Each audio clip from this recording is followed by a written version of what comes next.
এই সামনের শীতের সিজনে নতুন কাপলদের জন্য ঘোরার সেরা ঠিকানা এই মাইথন লেক। আর সবুজদ্বীপ একলা যাবে তো আপনার আসা যাওয়া 1.5 ঘন্টা সময় লাগে। আজকের গল্পের তারিখ 13 নভেম্বর 2024। শীতের সিজনে কলকাতা থেকে ট্রেনে করে অল্প দূরত্বে কাশ্মীরের ডাল লেকের মতো হাত নৌকোয় কাঁচের মতো স্বচ্ছ জলে ভেসে থাকা সম্ভব। এছাড়াও পাহাড়ের পাশ ঘেঁষে ঘুরে বেড়ানো, সারাদিনের শেষে ট্রেনে ফেরার আগে কিছু সাইট সিন করে নেওয়া, সবকিছুই সম্ভব ধানবাদ জেলার বরাকর নদীর উপরে গড়ে ওঠা অন্যতম পর্যটন কেন্দ্র হিসাবে মাইথন ড্যাম কিংবা মাইথন লেকে, যেটা প্রতি বছর হাজার হাজার পর্যটকদের আকর্ষণ। হাওড়া জগদলপুর সম্বলেশ্বরী এক্সপ্রেস 3 নম্বর প্ল্যাটফর্মে আসছে। यात्रीगण कृपया ध्यान दें। হ্যালো বন্ধুগণ, আশা করছি সবাই ভালোই আছেন। পাঁশকুড়ার 4 নম্বর প্ল্যাটফর্ম থেকে রাত্রি 3:05 আপনাদের সবাইকে ওয়েলকাম। আজকে আমি আবার বেরিয়ে পড়লাম আবার একটা নতুন ডেস্টিনেশন। আজকে আমি চললাম ঝাড়খণ্ড রাজ্যের ধানবাদ জেলার মাইথনে, যেটা এই শীতের সময় পর্যটকদের জন্য খুবই আকর্ষণীয় একটা জায়গা। পাঁশকুড়ার 4 নম্বর প্ল্যাটফর্মে দাঁড়িয়ে রয়েছে রাত 3:05 হাওড়া ফার্স্ট লোকাল, যেটা হাওড়াতে পৌঁছবে ভোর 5:25 হাওড়া জংশন নেক্সট স্টেশন। ঘড়িতে এখন 5:45 পৌঁছে গেছি হাওড়া স্টেশনের সামনে। একই সঙ্গে আমাদের লোকালের সাথে ঢুকছে যোধপুর হাওড়া বিকানের এক্সপ্রেস, একদম পাশাপাশি প্ল্যাটফর্মে।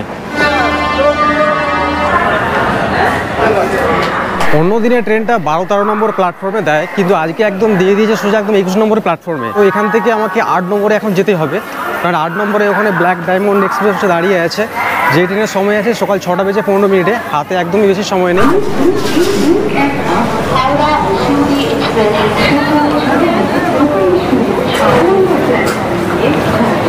যে এইটাই 8 নম্বর প্ল্যাটফর্মে ব্ল্যাক ডায়মন্ড এক্সপ্রেস। এই ট্রেনটা প্রতিবারে হাওড়ার এই 8 নম্বর প্ল্যাটফর্ম থেকে ছেড়ে যায়, আর 21 নম্বর প্ল্যাটফর্ম থেকে এই 8 নম্বরে আসতে সকালের এই সময় মাথাগুলো খারাপ হয়ে গেছে, মারাত্মক ভিড়। এই ট্রেনের একদম শেষের দিকে রয়েছে কয়েকটা জেনারেল, তারপর মাঝখানে চলে এসেছি, তারপর এগুলো হচ্ছে আবার জেনারেল। মাত্র 1 মিনিট লেট করে 6:16 প্ল্যাটফর্ম ছাড়লো ট্রেনটা।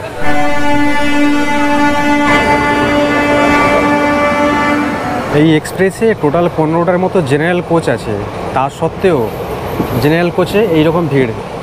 মানে হাওড়া স্টেশন থেকে যদি 95% চান্স থাকে বসার, তাহলে বসা যাবে। তারপরে যে একটা দুটো স্টেশন ক্রস করার পরে বসার চান্স একদমই নেই, এরকম দাঁড়িয়ে যেতে হবে। হাওড়া থেকে মাইথন যাওয়ার সবথেকে পপুলার ট্রেন এই ব্ল্যাক ডায়মন্ড এক্সপ্রেস, যেটা মাইথনের নিয়ারেস্ট রেল স্টেশন বরাকর স্টেশনে গিয়ে পৌঁছয় সকাল 10:10। মাঝে দাঁড়ায় টোটাল 12টা স্টেশনে।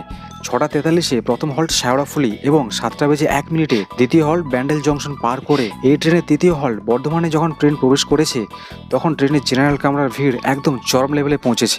105 কিলোমিটার জার্নি ক্রস করে এই ট্রেনের তৃতীয় হল্ট এই বর্ধমান জংশন। এখানে রাইট টাইম ছিল 7:57। এখন বাজলো 8:04।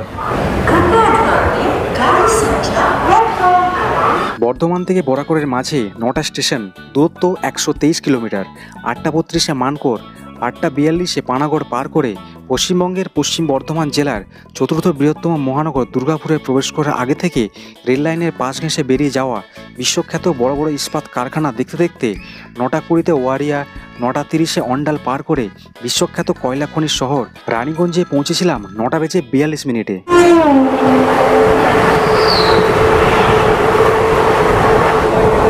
যখন থেকে ট্রেনের মধ্যে উঠেছি খাবার দাবার একটা কিচ্ছু ওঠেনি। এই একটা দাদু আসছিল, এইরকম ছোলা মটর বিক্রি করতে আসছে। একটা ছোট প্যাকেটের দাম নিচ্ছে 20 টাকা, আর অন্য জায়গায় 10 টাকা করে নেয়।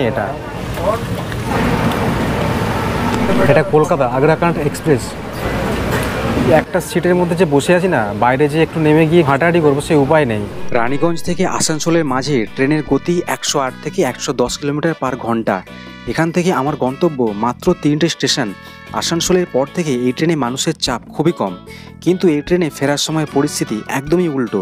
এরপরে 10:10 সীতারামপুর জংশন পার করে এই ট্রেনের 12তম হল্ট কুলটিতে পৌঁছে একটু শান্তির নিঃশ্বাস নিতে সিট ছেড়ে স্টেশনের প্ল্যাটফর্মে নেমেছিলাম। এটা কুলটির 1 নম্বর প্ল্যাটফর্ম। দীর্ঘক্ষণ প্রতীক্ষা করার পরে একটু ওঠার সুযোগ পেয়েছি। এরপরে স্টপ হচ্ছে বরাকর। আর বসবো না, এটার সামনেই এখন দাঁড়িয়ে থাকবো। আর মাত্র এখান থেকে 3 কিলোমিটার ডিস্টেন্স দেখাচ্ছে।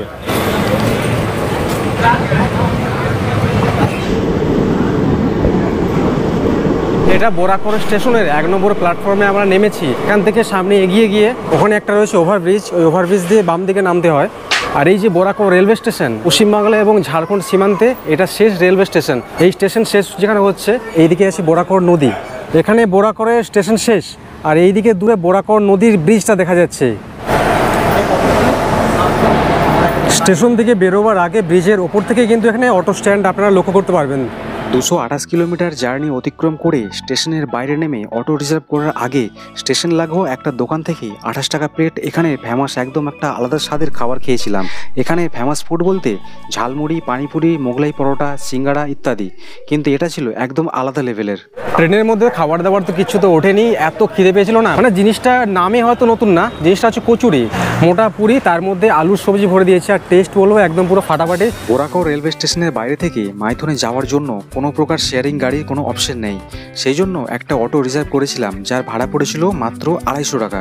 ট্রেন লেটে চলার জন্য বোরাকর স্টেশনে পৌঁছেছিলাম আমরা অনেকটাই দেরিতে, সেই জন্য হাতে সময় বেশি ব্যয় না করে অটো নিয়েই আমরা খুব তাড়াতাড়ি রওনা হয়েছিলাম মাইথনের উদ্দেশ্যে। রাস্তার দুধারে বেশ কিছু ছোট বড় পাহাড়, আঁকাবাঁকা রাস্তা এবং একটা ছোট্ট টানেলের মধ্যে দিয়ে এগিয়ে চলেছিলাম মাইথনের দিকে। এটা ছিল গরিবের অতল টানেল। সুন্দর সরল রাস্তা ধরে প্রথমে পৌঁছেছিলাম পশ্চিমবঙ্গ ঝাড়খণ্ড সীমান্তে, যেখান থেকে 3টে রাস্তা 3 দিকে ভাগ হয়ে যায়। ডান দিকে চলে গেছে আসানসোল, বাম দিকে ধানবাদ এবং সোজা রাস্তা বেরিয়ে গেছে কল্যাণেশ্বরী মন্দির হয়ে একদম মাইথনের দিকে। এখন যে এই জায়গাটা দাঁড়িয়ে আছি এইটা হচ্ছে বর্ডার, এইদিকে চলে যাচ্ছে ঝাড়খণ্ড আর এইদিকে আমাদের পশ্চিমবঙ্গ। ব্ল্যাক ডায়মন্ড এক্সপ্রেস ধরে ব্ল্যাক ডায়মন্ড দেখবো না তা কি হয়? সোজা রাস্তা ধরে কল্যাণেশ্বরী মন্দিরের রোড দিয়ে কিছু দূর অগ্রসর হওয়ার পরে কিছু সময় বিরতি নিয়ে অটোতে বসে দেখে নিলাম বিশাল আয়তনের কয়লার পাহাড়, যেখানে আছে কয়লার মাইন। বিশাল এলাকা জুড়ে গ্রানাইট ফাটিয়ে কয়লা খনি থেকে কয়লা সংগ্রহ করা এবং ভারতবর্ষের বিভিন্ন জায়গায় রপ্তানি করা এই জায়গা থেকে হয়। এখন আমি যেই জায়গাতে আসলাম এই জায়গাটা হচ্ছে কল্যাণেশ্বরী মায়ের মন্দির। কল্যাণেশ্বরী মায়ের মন্দির যেটা মাইথন যাওয়ার পথেই পড়ে। যত পর্যটক মাইথনে ঘুরতে আসে প্রায় সবাই এই মন্দিরে ভিজিট করে যায়, তাই ভাবলাম আমি বা আর কেন বাদ যাই। এন্ট্রি গেট দিয়ে ভেতরে প্রবেশ করলেই ভেতরে প্রচুর দোকান, যেটা বাইরে থেকে একদমই কল্পনার বাইরে ছিল। মন্দিরের পুজোর শাড়ি, প্রসাদ, বেড়া, মিষ্টান্ন, ফুল, মালা এমন কিছু নেই যেটা এখানে পাওয়া যায় না। এই মন্দিরের একটা বড় ইতিহাস আছে। এই মন্দির পশ্চিমবঙ্গে ঝাড়খণ্ড সীমান্তের বোরাকর নদীর কাছে অবস্থিত। প্রায় 500 বছর আগে নির্মিত হওয়া শক্তি উপাসনার কেন্দ্র ছিল এই মন্দির। লোকমুখে এমনটাও প্রচলিত আছে অতীতে এখানে নরবলি প্রথা চালু ছিল। এই বর্তমান মন্দিরে নির্মাণ করেছেন শ্রী গুরুদিন প্রসাদ পাল। এখানের লোকমুখে বিশ্বাস এই মন্দিরের দেবী কল্যাণেশ্বরী নিঃসন্তান মায়েদের ইচ্ছা পূরণ করেন। এই মানব বিশ্বাসে সারা বছর এখানে এত ভক্তের লাইন পড়ে যে পুজো দিতে অনেকটাই সময় লাইনে দাঁড়িয়ে থাকতে হয়।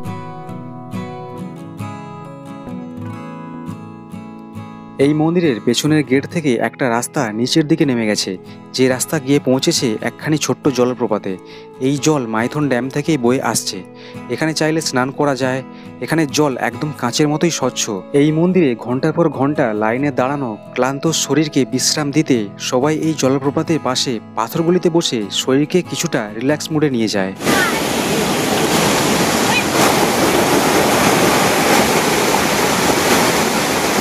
কল্যাণেশ্বরী মায়ের দর্শন তো হলোই না, এত ভিড় না, আমাদের হাতে সময় নেই। এমনিতেই আমাদের পৌঁছতে এখানে অনেক দুপুর হয়ে গিয়েছে। এরপর আমরা এখান থেকে আমাদের আগে রিজার্ভ করা অটোতে করেই আবার রওনা হই মাইথনের দিকে। কয়েকটা পাহাড়ের গা ঘেঁষে চেকপোস্ট পার করে আমাদের পশ্চিমবঙ্গের দিকের মাইথন লেকের সবথেকে বড় মাইথন বোর্ডিং পয়েন্টের পাশ দিয়ে অল্প অগ্রসর হয়েই নেমে পড়ি ঝাড়খণ্ডের বর্ডার চেকপোস্টের সামনে। আজকের তারিখটা নভেম্বরের 13 তারিখ হলেও না এখানে কিন্তু ঠান্ডার লেশমাত্র বুঝতে পারছি না। দুপুরের এই সময় বেশ ভালোই গরম রয়েছে, কতটা রোদ্দুর সেটা দেখতে পাচ্ছেন।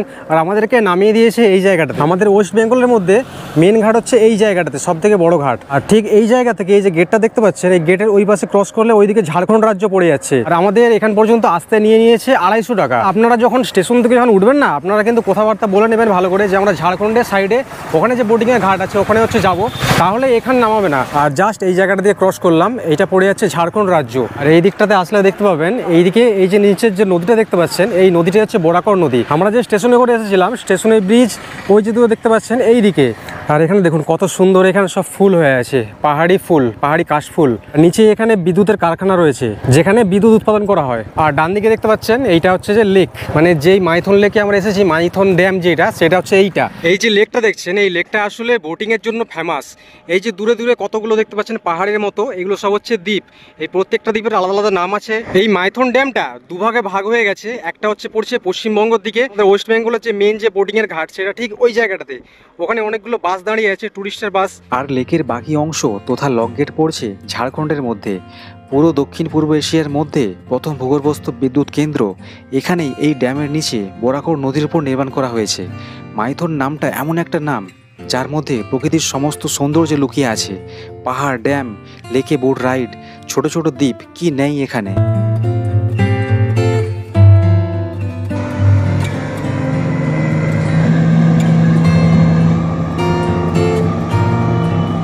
এখানে আসার আগে বাড়িতে গুগল ম্যাপ খুলে চেক করছিলাম, সেই যে লক গেটটা দেখেছিলাম আমি গুগল ম্যাপে, আপনাদেরকে দেখুন ডিসপ্লেতে পাশে গুগল ম্যাপে এখন শো করাচ্ছে, এটাই হচ্ছে সেই লক গেট। আর এই জলটা বোরাকর নদী দিয়ে এইদিকে চলে যায়।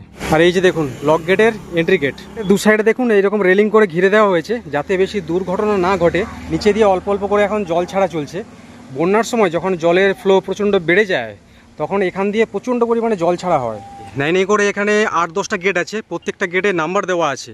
এই জায়গাটা এতটা উঁচু না, উপর থেকে নিচের দিকে তাকালে ভয় পাচ্ছে।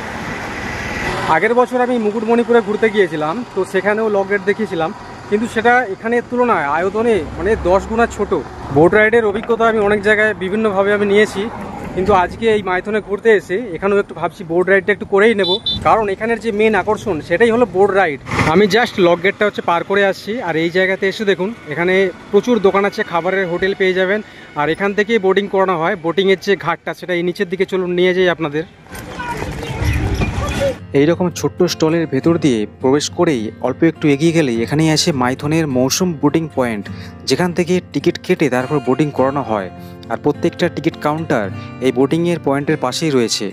4টা স্পট আছে, লক গেট আছে, ছোট দ্বীপ আছে, উল্টো চামচ আছে, সবুজ দ্বীপ পার্ক আছে। এখানে যদি আপনার 4টা স্পট ঘুরেন আপনার 2500 টাকা আছে। এর ভিতরে যদি চামচ দ্বীপের পেছন থেকে রাউন্ড করবেন তো আপনার 1200 টাকা আছে। লক গেটের আপনার 300 টাকা, ছোট দ্বীপের আপনার 400 টাকা, নামলে পরে 500, চক্কর দিয়ে নিয়ে আসলে পরে আপনার 400 টাকা নেই। সবুজ দ্বীপ একলা যাবে তো আপনার 1600 টাকা প্যাকেজ আছে। আচ্ছা, অনেকটা দূরে ওটা? অনেকটা দূরে, মোটামুটি আসা যাওয়া 1.5 ঘন্টা সময় লাগে। আচ্ছা, আপনাদের কি সব এখানে হাত নৌকো? হ্যাঁ, সব জায়গায় হাত নৌকো। স্পিড বোটও আছে, লেকিন স্পিড বোটে নামাই না কথা, মানে যেখানে যাবেন ঘুরিয়ে ফিরিয়ে আপনি এখানে আসবেন। বোটে ওঠার আগে এখানের যেটা নিয়ম, লাইফ জ্যাকেট পরতেই হবে, সেটা গরমকাল হোক কিংবা শীতকাল হোক। এখানে পাশে দেখুন লাইফ জ্যাকেট রাখা রয়েছে, এখান থেকে পছন্দ মতো পরিষ্কার দেখে চুজ করে একটা নিয়ে নেব। এখানে সবগুলোই ব্লু কালারের, এই একটাই খালি একটু ডিফারেন্ট দেখতে পেলাম। তাহলে চলুন বোটে উঠে পড়ি। বসে বললাম বোটের মধ্যে, জল দেখুন এত পরিষ্কার জল, পুরো একদম কাঁচের মতো। 165 ফুট উচ্চ, 15,712 ফুট দৈর্ঘ্য, 10.67 মিটার প্রস্থ, মানে 65 বর্গ কিলোমিটার জুড়ে বিস্তৃত মাইথন ড্যামের লেকে নৌকো ভ্রমণ করে দেখে নেওয়া যায় উল্টো চামচ দ্বীপ, সবুজ দ্বীপ, ঝালমুড়ি দ্বীপ, লক গেট তথা বেশ কয়েকটা পাহাড়ি দ্বীপ। এই নৌকো ভ্রমণ ভীষণ রোমান্টিক এবং শান্তিপ্রিয়, যেটা প্রায় সারা বছরই পর্যটকদের মন কাড়ে। এখানে ঘুরতে আসার সবথেকে উপযুক্ত সময় নভেম্বর থেকে মার্চ মাস। বর্ষাতেও অনেকে এখানে আসে লক গেটের জল ছাড়া দেখতে, কারণ ওই সময় লেকের জলের চাপ নিয়ন্ত্রণের জন্য সমস্ত গেট খুলে দেওয়া হয়, যার জন্য সৌন্দর্য দ্বিগুণ বৃদ্ধি পায়। এক কথায় সারা বছরই এখানে ঘুরতে আসা যায়। আমি কোনোদিনও কাশ্মীরও যাইনি, আর ডাল লেকে শিকারা রাইডও করিনি। এই জায়গাটাই আমার কাছে ডাল লেকের মতো। আর জায়গাটা দেখুন, এত পরিষ্কার জল, এখানে সুন্দর, এখানের পরিবেশ একদম নিরিবিলি শান্ত, কোনো কোলাহল নেই, কোনো কিচ্ছু নেই। খালি যদি থাকে সেটা হচ্ছে জলের এই যে দাঁড় টানার যে কুলুকুলু শব্দ, সেটাই। কিছুক্ষণ এই আওয়াজটাকে একটু ফিল করুন।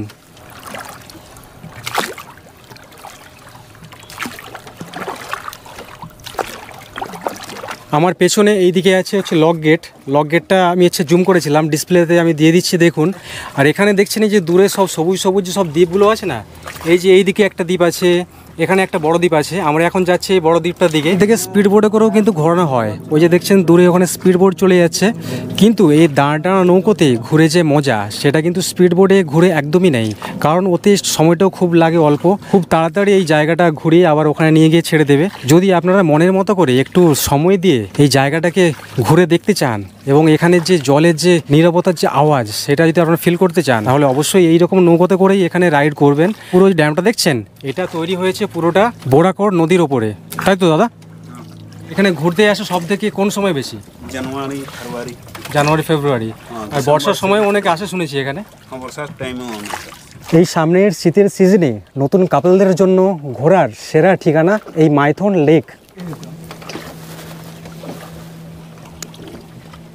ওঠা থেকে প্রায় জোর করে 15 মিনিটের মতো সময় লেগেছে আর চলে এসেছি উল্টো চামচ দ্বীপে। এই যে পেছনে দ্বীপটা দেখতে পাচ্ছেন, এই দ্বীপটা আসলে চামচের উল্টো দিকের মতো, যার জন্য উল্টো চামচ দ্বীপ নাম দিয়ে দিয়েছে। এখন এই দ্বীপের সামনে দিয়ে এখন যাচ্ছি, একদম সাইডে চলে এসেছি। এই দ্বীপে নামা যায় না, বাদবাকি এখানে আরও বাকি যে দ্বীপগুলো আছে সেখানে নামা যায়, নামার ব্যবস্থাও আছে, অনেক মানুষ নামছেও দেখতে পাচ্ছি দূর থেকে।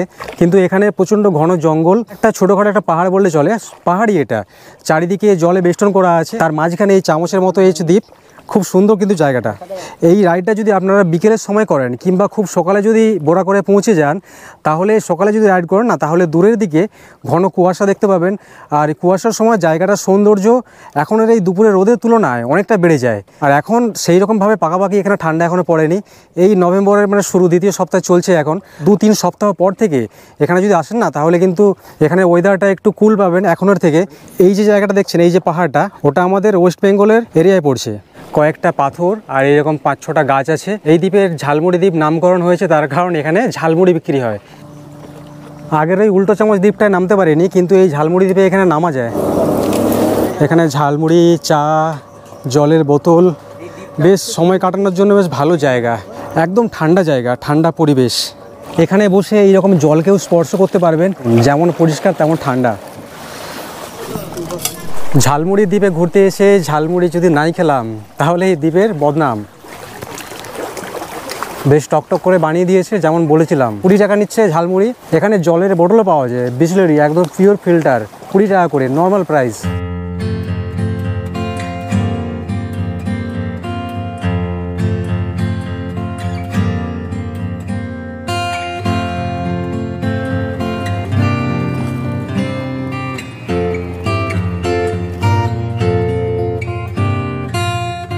দেড় ঘন্টার মতো সময় লাগলো এই 3টে জায়গা আমাদের হচ্ছে ঘুরে দেখতে। বেশ ভালো লাগছে, আরও অনেক মানুষ এখানে আসছে এই সময়। আমরা আসলে একটু তাড়াতাড়ি চলে আসছি। সেই সকালে 2 প্লেট কচুরি খেয়েছিলাম, তারপরে আর কিছু খাওয়া হয়নি। আর এখন বোটিং করে প্রচণ্ড পরিমাণে খিদে পেয়ে গেছে। এখন ঘড়িতে বাজে 2:17। এখানে দেখুন প্রচুর খাবারের এখানে হোটেল আছে, এই দিকেও আছে অনেকগুলো, যেখানে খুশি খাওয়া যায়। এখানে সব রকম খাবার কিন্তু পাওয়া যায়। এখানে আসলে চেষ্টা করবেন এখানের যে ফেমাস ফুড সেগুলোই খাওয়ার। রাস্তার ধারে আমরা এই হোটেলটায় খাবো। এইরকম থালিতে করে ভাত দিয়েছে, এই থালিটার দাম নিচ্ছে 50 টাকা। এক্সট্রা করে মাছ কিংবা ডিমের অমলেট নিলে তার জন্য আলাদা চার্জ দিতে হবে। এক্সট্রা করে এখানে ভাত নিলে তার জন্য 25 টাকা করে নেয়। তো আমরা ভাত নিয়েছি এরকম 1 প্লেট ছোলে ভটুরে। দিল্লির ছোলে ভটুরেও ফেমাস, সেখানে খেয়েছি, টেস্ট করেছি। তো আজকে দেখি এখানে কেমন খেতে। এখান থেকে ফিরে যাওয়ার সময় আমরা কিন্তু বোরাকোর স্টেশন হয়ে যাচ্ছি না, আমরা এখান থেকে চলে যাচ্ছি কুমারডুবি। আর যাওয়ার সময় এখান থেকে শেয়ারিংয়ে অপশন পাওয়া যাচ্ছে, শেয়ারিংয়ে এরকম অটো চলে, 50 টাকা করে ভাড়া, একদম কুমারডুবি মানে স্টেশনে নিয়ে চলে যাবে। যদি বোরাকোর স্টেশনে যেতাম তাহলে অনেকটা খরচ পড়তো, সেই জন্য এখানে চলে আসলাম।